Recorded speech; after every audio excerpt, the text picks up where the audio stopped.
Hey everybody, this is Casey with Unique World Wide Opals. This is Sunday, December 6th. I'm just looking at some Virgin Valley Opal here. Might have some other opals too from around the world. Got some cool stuff out. Wanted to just show you what some of the things look like from the Virgin Valley. Some things you can find. We got a lot of specimens that are replacements of organic matter.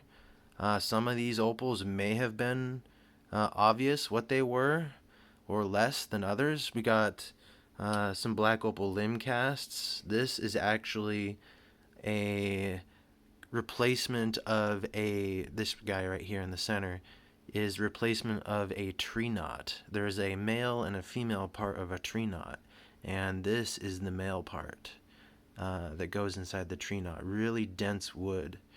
And this is actually contraloose opal, crystal opal around a black ghost that goes all the way down back in and fills up that bulbous area back there.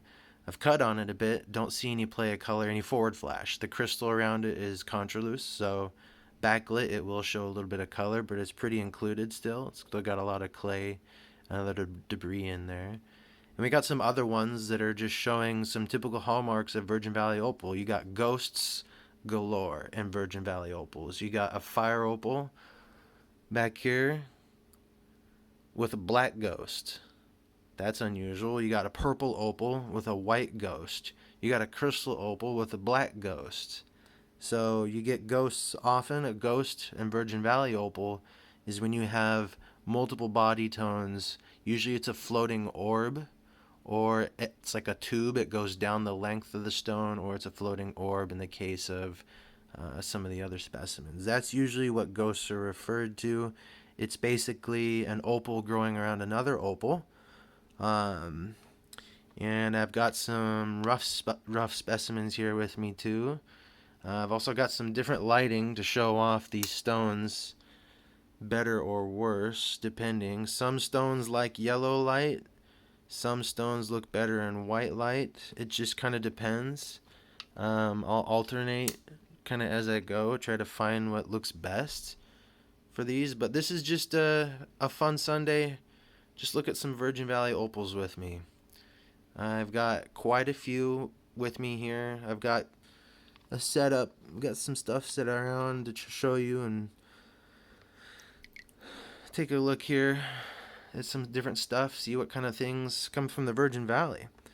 Um, this opal is about 15 million years old. It's in the northwest corner of Nevada in Humboldt County. And these are volcanic opals formed from silica from volcanic eruptions being highly present in the areas, and you've got geothermal activity, groundwaters, the right types of minerals, and also because of the volcanoes, all that silica, which you need for these Virgin Valley opals. These are really remarkable creations of nature. This is a really fine black opal that I cut. Let me wipe this thing off here a little. So you need all that silica from the volcano or from somewhere deep underground hydrothermal activity to carry that silica to the surface where it can interact with organic matter or what's left of it, or maybe just a cavity that's left from organic matter. Like this black opal that I'm holding here, this is a black crystal opal limb cast. You can still see there's some of that brown rind that I left around the edges of the crystal, the glass, the black opal, the black crystal opal. And you can kind of see through it. Yeah, it's translucent. You can see through that black crystal through short angles. But you flip it around and look at it head on, all that black lined up, it's just, you can't see through it. It's too dark. All you see is the contrast of the play of color on top of it. And it's really something else. This is a very fine crystal opal, black opal to represent the Virgin Valley here. This is top quality material. But I got some other stuff here, show you that it's a little bit different. This here, check this guy out. This guy is a purple opal. Yes, if you can believe it, I've never ever seen another one. This is a purple opal with a white ghost. And this one is named the Ghost of the Most. Let's look up that guy up close. There's really something else. There's these interesting lines from the white ghost that go up into the purple and almost frame the inside. It's really something else. It's hard to catch up. It's hard to catch on camera. But you can see there's a corona around that white opal and some lines around it. And it is really something else in person to look at. So some of these opals are going to look different in different lighting. I mentioned that earlier. So my camera is also going to pick up things a little bit different from your eyes would naturally also. So just keep that in mind, that as I show you some of these opals, it's going to be kind of hard for me at times to find the right angle to get the best colors. That's just the nature of dealing with cameras and opals. Most of the time, you can never get an opal to look as good on camera as it does in person. But I'm going to try my best here and show you some of this fascinating opal from the Virgin Valley from Nevada. So spend some time with me and let's take a look at this together. So those last couple opals, the black one was a limb cast. Here's another black limb cast. Get the focus here. And this is one that I've cut and polished. It's very unusual to find people that cut Virgin Valley opal. It's really difficult material to work with. I work with it though. I've been cutting opal for years, for 3 or 4 years now, Virgin Valley opal. And this has some really interesting formations along the side of it. It's got these interesting inclusions here that look like you got some host clay as well. Sorry, my fingers. The cameras love to focus on fingers, not other just random objects. So it's always trying to focus on my fingers. So this has got some stripe pattern to it. This black opal has these stripes. It's hard to catch it and get them to roll in the direction.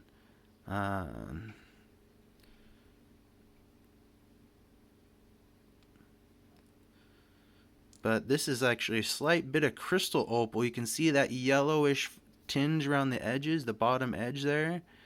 That's because you're seeing through a portion of crystal opal and there's a black opal under it.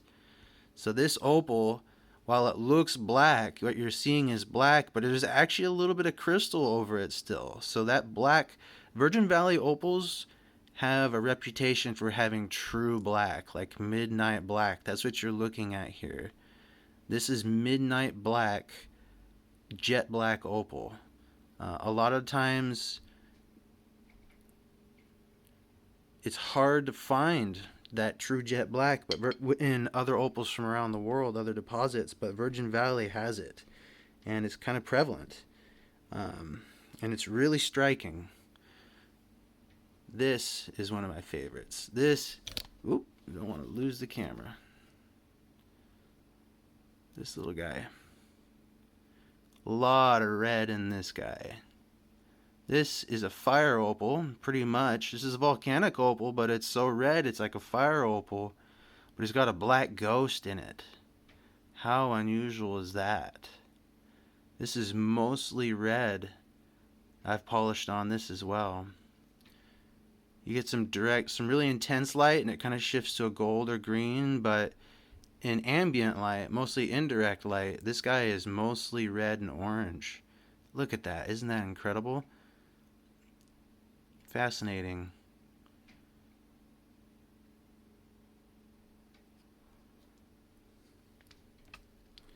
Here's some contraloose wood opal replacement. Let's get another light on. Maybe it'll...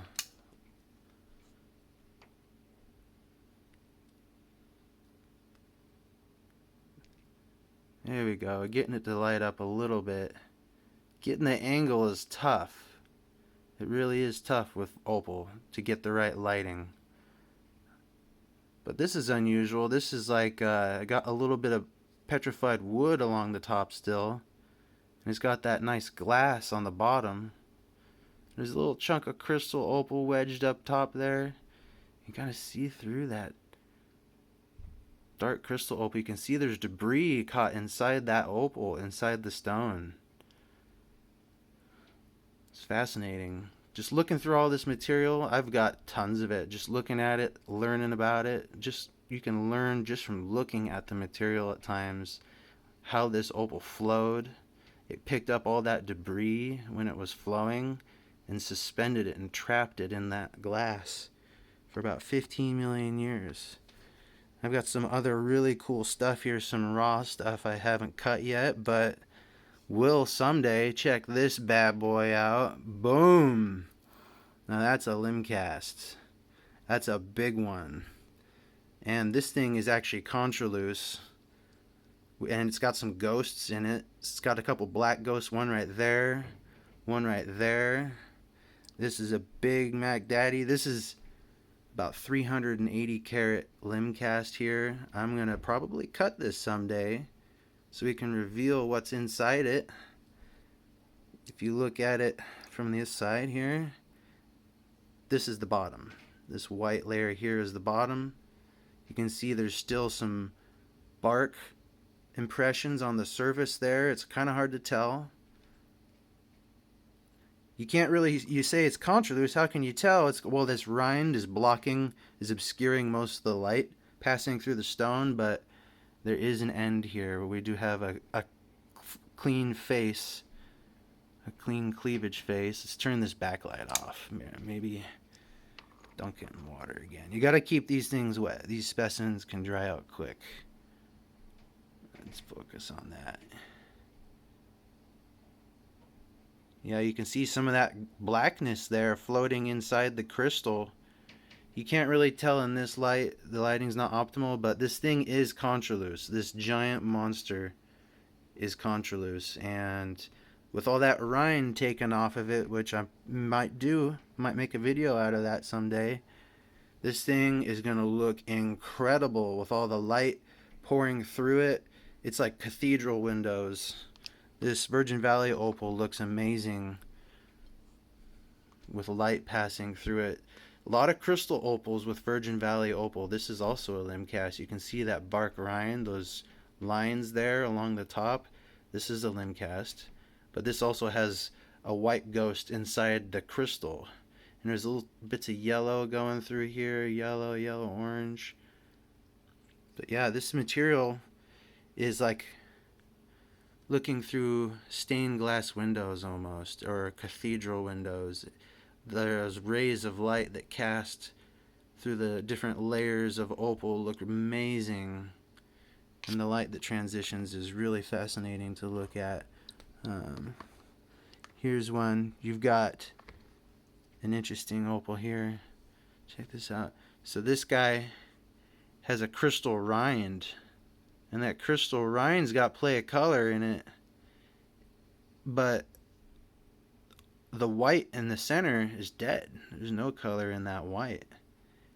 But that rind is a little bit more translucent. You can see through it. See that transition right there from harder to see, more opaque to more crystal? You can see the light going through that glass a bit better on the top where that play of color is. I think is because this is a different growth phase of this opal.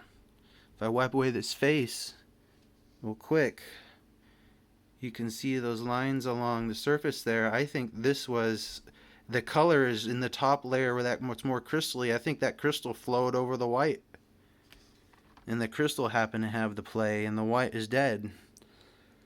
So that stone tells a story right there. I got some whole lot of stuff with me here. Oh boy, the camera's falling over. I got a lot of specimens in this container here. A lot of stuff to show you. I'm running out of time though on my phone, but another little limb cast. This thing's dead. But maybe I'll make some more videos and keep showing the public more of what the Virgin Valley's got. Different kinds of formations. I've got so much material. and having enough time and space on my phone to film it and get the lighting right can be tough. So this is kind of impromptu. This is just something I wanted to bust out and give someone some stuff to watch on a Sunday. Maybe it's slow for you.